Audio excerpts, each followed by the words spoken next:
Uh... Quite. I had no intention of resorting to violence. But you're right, Miss Tonia. I ought not prevent him from speaking his mind. In any case, I believe Mr. Chuganov has calmed down a little now. We may resume our discussion. I don't think there's any need for that. What is there to discuss? Nothing about this situation is normal. Did you have an idea, Mitya? You're the brainiac here, right? Come on, clue us in! I've been mulling something over. All the leads we have so far concern things from outside the theater. Miss Odette's alter ego, the threats Mr. Chuganov received. But then there's the 2 double murder crime scenes themselves, which have given us absolutely nothing to go on whatsoever. That's highly unusual. Even with the most careful killers, there's always some evidence left behind. So what are you suggesting? I think this could be a supernatural event. It isn't characteristic of human-on-human homicide at all. Correct me if I'm wrong, but aren't you supposed to be a scientist? That doesn't sound like a conclusion someone like you is supposed to make. I got into scientific research because of my insatiable curiosity. But if the present situation defies all known scientific explanations, I don't mind shifting my curiosity toward the paranormal instead. Now that you mention it, I remember when I first came to the theater. I heard rumors about this place being haunted. Haunted? Yeah, I think I heard the same thing. But I mean, they're only rumors, right? We've worked here for years. Surely we would have noticed any spooky goings-on by now. Well, this has taken an unexpected turn. A haunted theater? If Paimon were here, she'd probably be hiding behind me in fear right now. Why don't we take this opportunity to look for clues again with a more open mind? Maybe a different perspective will help us see something different. Very well. Whether it's criminals or ghosts we're looking for, the same rules apply. Everyone needs to tread carefully. I'll move the bodies into the same room for now.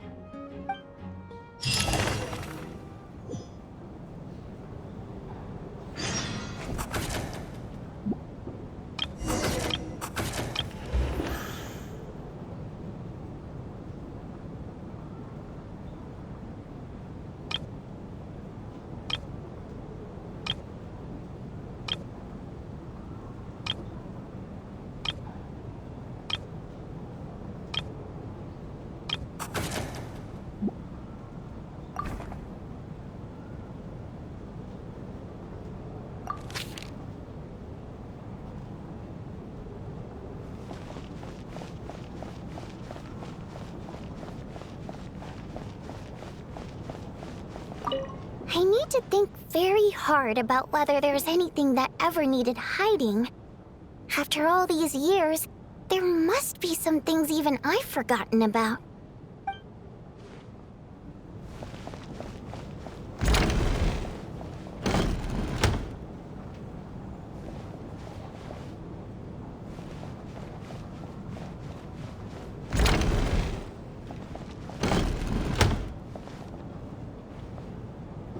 Valeri, come take a look at this.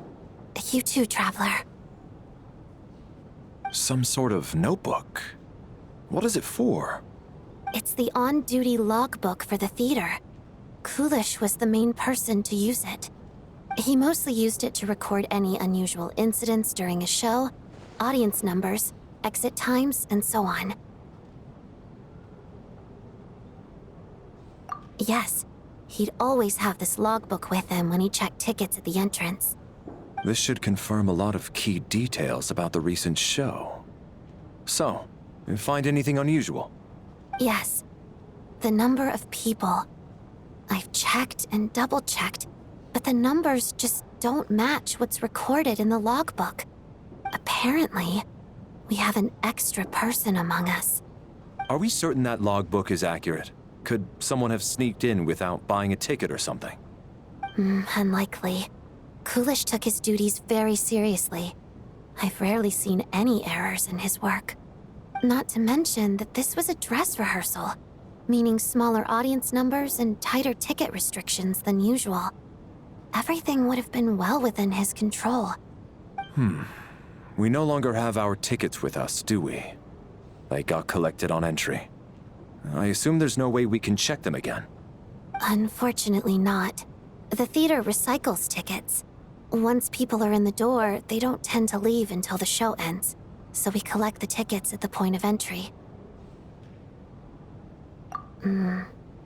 Still, I'm inclined to believe that this discrepancy in the head count is significant somehow. Did an extra person just materialize out of thin air?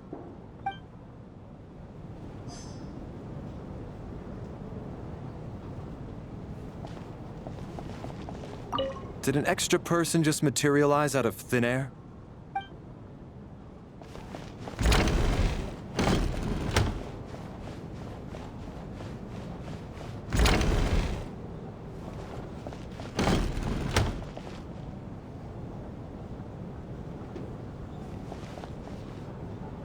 Tonya?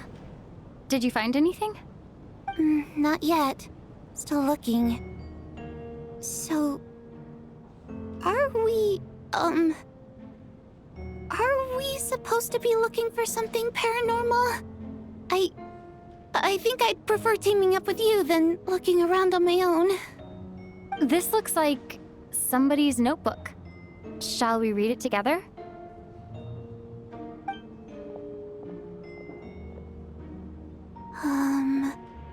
Well, it doesn't look scary or anything, so I guess it should be fine. All right, let's read it together.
Huh. This has to be Vodyanitsa's writing, surely. Maybe it's a little rude for us to peek at this. I feel like I just read someone's secret diary by accident. It sounds like she's writing this for her parents, right? I don't understand. Why put this stuff in a notebook instead of mailing it in a letter? Because her water imp parents belong to the aristocracy, who were driven out of Snezhnaya by the Tsaritsa long ago.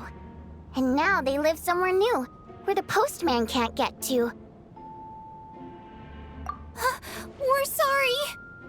It's fine. My fault for not storing it properly.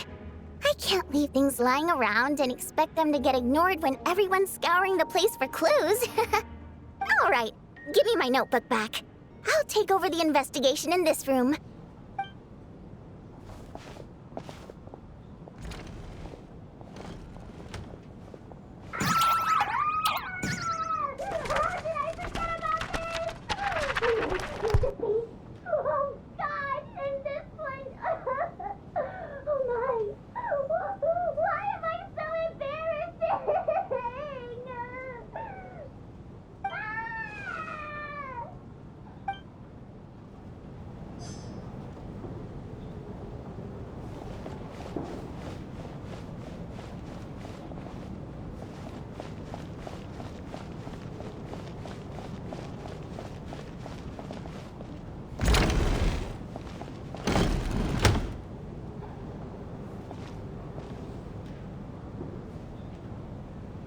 Ah, Traveler. Since you're here, come take a look at this. Alosha found it. We're both curious to hear your perspective. It appears to be an investigation report. And the focus of the investigation was the rumors of haunting we heard about earlier.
An investigation report, huh? Looks quite old. Huh. This person's name looks to be of Sumeru origin to me. Was the investigator from Sumeru? The theater manager must have hired an investigator once specifically to look into this issue. But it doesn't look like anyone ever looked at the report. Presumably, the manager wanted to know if the supposed haunting was dangerous while also being fearful of word getting out in case it affected the theater's business. Anyway, the bottom line is, the haunting is actually real after all. It's caused by an obstruction in the ley lines. Is there any chance this is the key to finally making some progress with the murder cases? Leyline problems are pretty unexceptional to me by this point. And while it certainly offers an explanation for the ghosts, it's hard to imagine what connection it could have to these two murder cases. Some of the language that appears at the very end of the report caught my eye. Angel civilization, ley line renovation? My area of research doesn't touch on any of that, so it's completely outside of my wheelhouse. Huh? A piece of paper just fell out from the report. It landed right by your feet.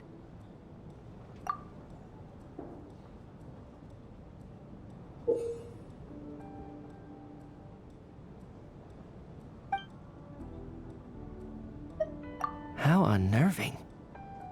It was tucked inside the report, so it must be a note left by the author. Death is near. Is that supposed to be what's going on here? With us, in the theater? But if so, how did the author foresee it? Could he predict the future somehow? Maybe things are more complicated than we thought. No, wait a second. If we take the report and the note at face value, they completely contradict one another. The report definitively concludes that the hauntings in the theater are harmless and cannot affect the real world. But the note seems to be warning of potential danger. The question is, what exactly does the note mean by death?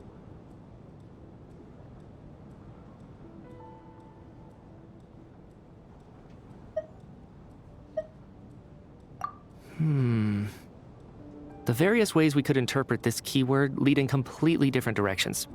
Let's pause our analysis here for now. I think we need more information.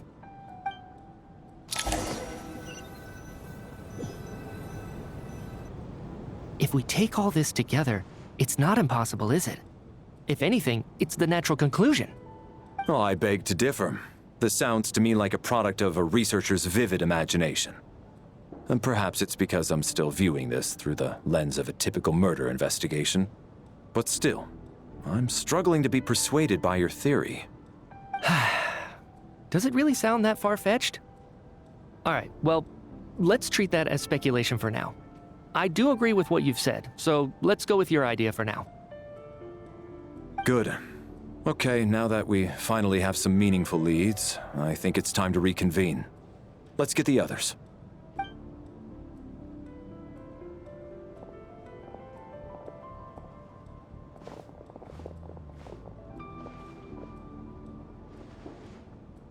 So, that's about everything we've discovered so far. I'll share my theory first. Based on what we've learned from the logbook, I believe the extra person among us is most likely the killer. If the killer had simply bought a ticket, it would have greatly increased the risk of their identity being exposed. I expect he or she either hid in the theater ahead of time, or found a way to slip past the ticket inspection. They then blended in with the group and waited for an opportunity to strike. What about the note found in the investigation report? Any thoughts on how that fits in? The killer may have simply planted it there as some sort of sick joke. I've seen my fair share of psychopathic killers. They love playing cryptic mind games. So, it has nothing to do with the haunting of the theater after all. This theory makes sense to me. If we have an audience member unaccounted for, chances are they didn't come here to watch the show. Could it really be that simple? So, in other words, all we have to do is find out who got in here without a ticket, and all our problems will be solved? Then let me make one thing clear. All the theater staff should be well aware that I came here for the rehearsal legitimately, yes? There's no way I'm the one who didn't have a ticket. It's true. I hear you used every trick in the book to get a hold of that ticket, too. Everything short of throwing a temper tantrum and rolling around on the floor at the entrance. I most certainly did not degrade myself in such a way. Probably a stupid question, but I might as well ask. Did anyone here get in without having their ticket checked? Hmm? Guess it was naive of me to expect them to just admit to it. Especially after the unprompted Lelic reveal. Once was already a miracle. Twice would be unfathomable.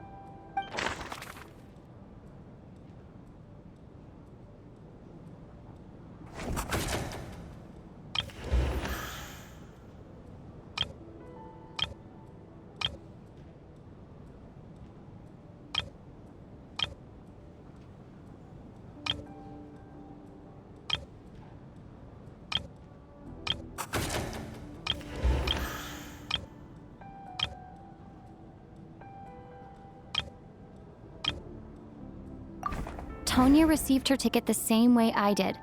I assume Child got both of them together. In any case, I knew in advance that Tonya was coming.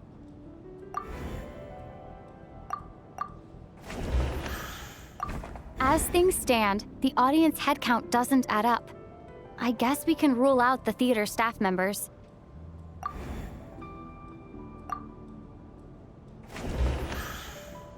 Valeri came to the theater to catch Mitya. Those two should be able to vouch for one another, and their motives are clear.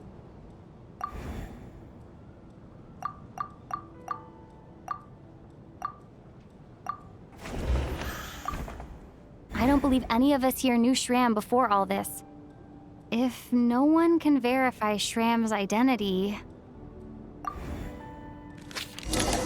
Mr. Shram, did you really go through the ticket inspection to get in here? Huh? Me? Why am I being singled out, my friend? Do I seem that suspicious?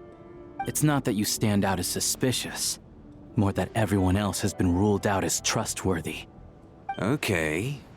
Well, we spent the best part of 2 days together now, so I'm sure you can all tell what kind of person I am. I'm a true gentleman. I never dream of doing something like sneaking to the theater without a ticket. Yeah, I have no doubt that you're a good person. But the problem is, none of us here actually know you, so no one can say for sure that you are who you claim to be. Although, actually, what was it you said last night? Yeah, you're friends with that water imp, which is why you understand our primary mode of expression. Last time I checked, there were barely any of us remaining in Snezhnaya, since most of the water imps left. Could you tell me a little bit more about your friend? There's a good chance I actually know her. And I suppose it's also kind of a way for everyone else to get to know you a little better.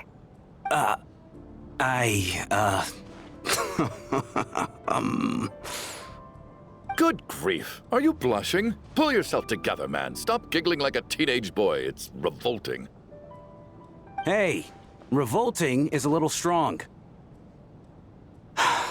All right, fine. I'll admit it. That water imp friend of mine, the truth is, we're dating. I was just the bodyguard hired by our family. But the stars must have aligned, because sparks began to fly between me and their daughter. Never in my wildest dreams did I think I'd get so lucky. We don't need details. Just get to the point. Okay.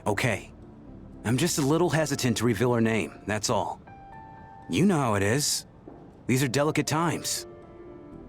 Even with me to protect her.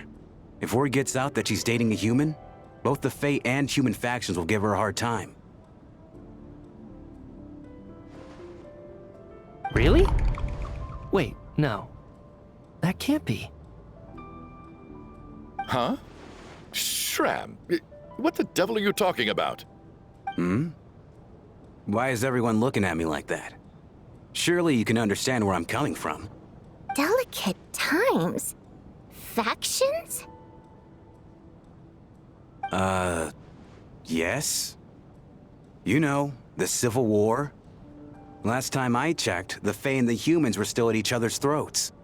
If I'm not mistaken, the last significant civil war in Snezhnayan history was over 400 years ago, when Her Majesty the Tsaritsa had just taken the throne and was consolidating her reign. What do you mean, 400 years ago? What's going on here? Is Shram from the past? All right, Mr. Mitya, you win this round. As far-fetched as it is, it appears that your theory may be correct. I'm just as amazed as you are. I didn't even believe it myself, to be honest. Is someone going to explain what's going on here? From the look on your face, you figured it out too, haven't you, Traveler?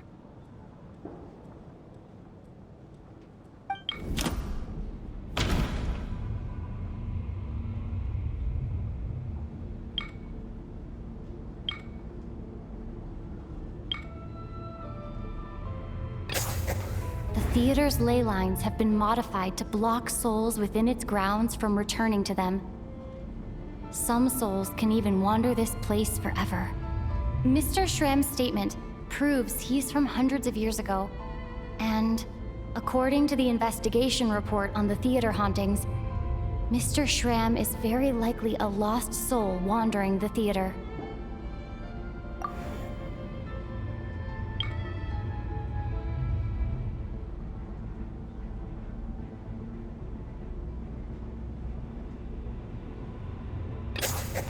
For some unknown reason, the soul that has been wandering the theater due to the leyline issues has joined our group and blended in.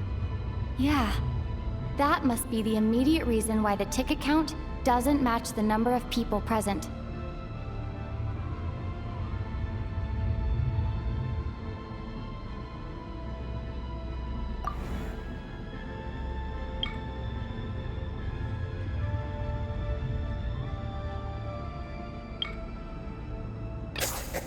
The contents of the investigation report have been verified. There are indeed leyline issues and wandering souls in the theater. Death likely symbolizes the deceased. Mr. Shram, for instance. Death is near. Huh. That must mean that there's a dead person in our midst. That's the truth, isn't it? Yeah, the logic is clear now. The investigation report said that there would be souls stuck wandering around the theater because the ley lines were cut off.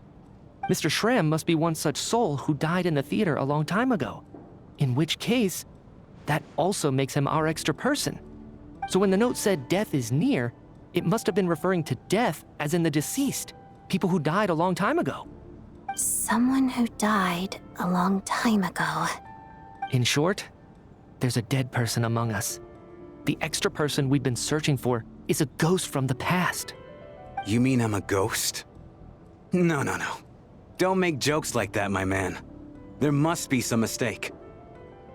But even if I was dead, I know for a fact I didn't kill anyone these past 2 nights. Yeah, even if all that's true, the report also said the souls inside the theater can't affect reality, right? They're harmless. Then what if the problem isn't the souls at all, but the ley lines themselves? The ley lines have a powerful ability to attract and devour souls. Let's say that the ley lines are like a black hole, constantly seeking to engulf souls. But the souls that don't want to return are trying to avoid being sucked in. Why does this analogy sound so familiar? What happens when the black hole can't achieve its goal? I'm only speculating here, but what if it ended up swallowing innocent souls by mistake, or intentionally taking other souls to compensate? That could explain why we weren't able to determine a cause of death. If you're right, and their souls were devoured by the ley lines, it does make some sense. It does seem to explain a lot of the things we couldn't make sense of. Does that mean it's true? Except there's no concrete evidence. Media is relying on a lot of logical leaps. Still, it seems like the best explanation we have under the circumstances. All right, so how could Shram not know that he's dead? Seems a little unlikely that he hasn't noticed anything unusual even after several days interacting with us. On the contrary, it's perfectly normal for a soul to wander the theater for centuries without questioning their existence or reason for being there. It's simply what's natural for them.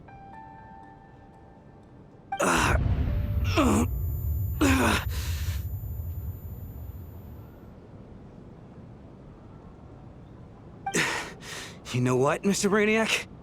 I think you might actually be right after all. I'm trying to remember and... even though my head feels like it's going to explode, I think... it's all coming back to me.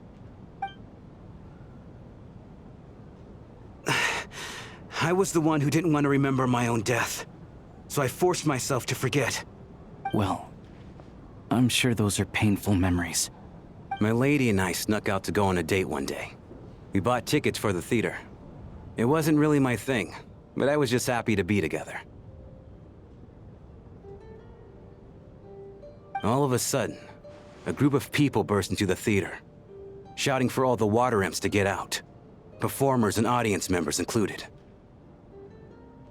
It was clear the conflict between humans and Fae had reached a boiling point. This time, the extremists were even coming after the water imps who had nothing to do with the war. I thought I could pull one over on them, so I took off my jacket, draped it over my lady, and tried to sneak out amid the chaos.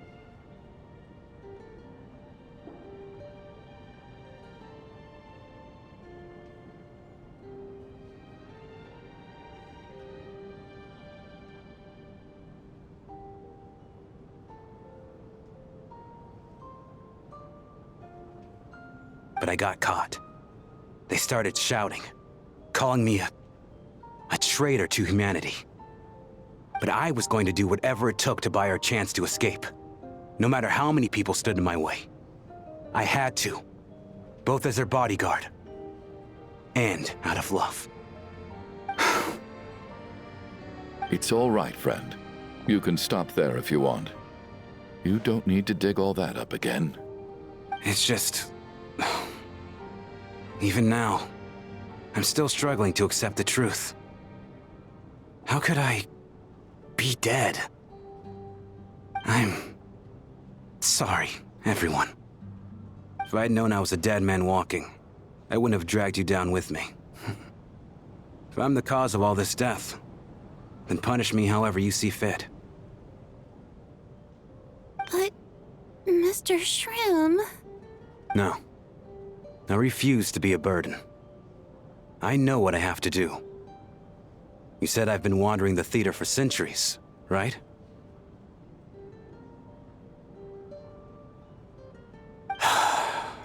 I guess it's high time I got a breath of fresh air. Out there, I mean. I'll leave this place and take all this death with me. Go out on my own terms. Mr. Schramm, I'm sure we can figure out a different course of action. My good sir, we both know I'm not supposed to be here. I should have accepted my death long ago. One way or another, this has to end. Unless you're saying this goes against another one of your military principles somehow. No, I'm speaking on a personal level this time. Let it go, man. Oh, wait. One last thing. Miss Wateramp. My lover. Her name was Litia. Litia Ozarova. Do you know what happened to her? Ozarova. Oh, Auntie Ozarova. That's what we all called her. I remember her as a very kind elder. She had a bunch of kids, too. I'm so glad she survived. And she had lots of kids? Good. That's good. I could hardly expect her to stay single just because of what happened to me, right? As long as she went on to be happy, that's all that matters. Besides, I'm dead. My soul has been wandering around here for so long because I was worried about her. But now, I can go without regret. There's no need to see me off, my friends. I've enjoyed our time together over these past few days. Perhaps we'll meet again in the next life.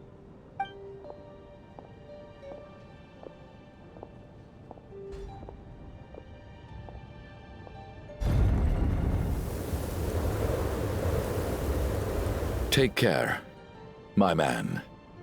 I knew Mr. Schramm was already dead, but I still feel so sad. Death is cruel, no matter how we might try to make sense of it. So, was the conflict between Fae and humans really that bad back then? I was only little, so I don't remember much. It's terrible to think that so many innocent people had their lives turned upside down.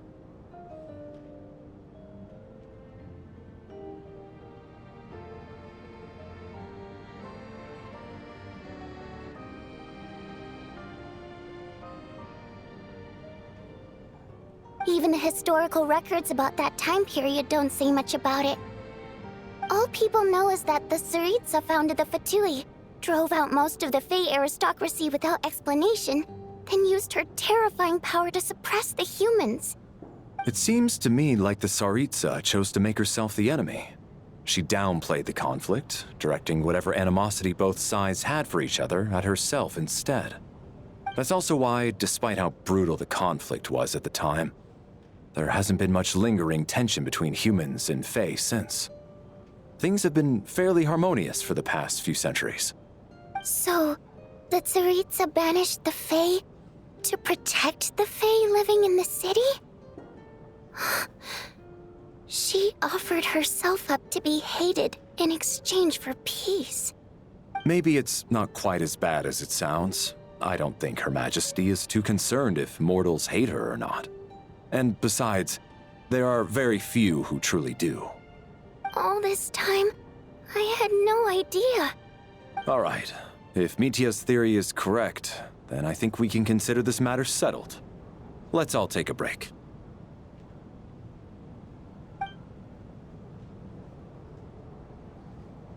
Ugh, if only this blasted storm wasn't still raging on.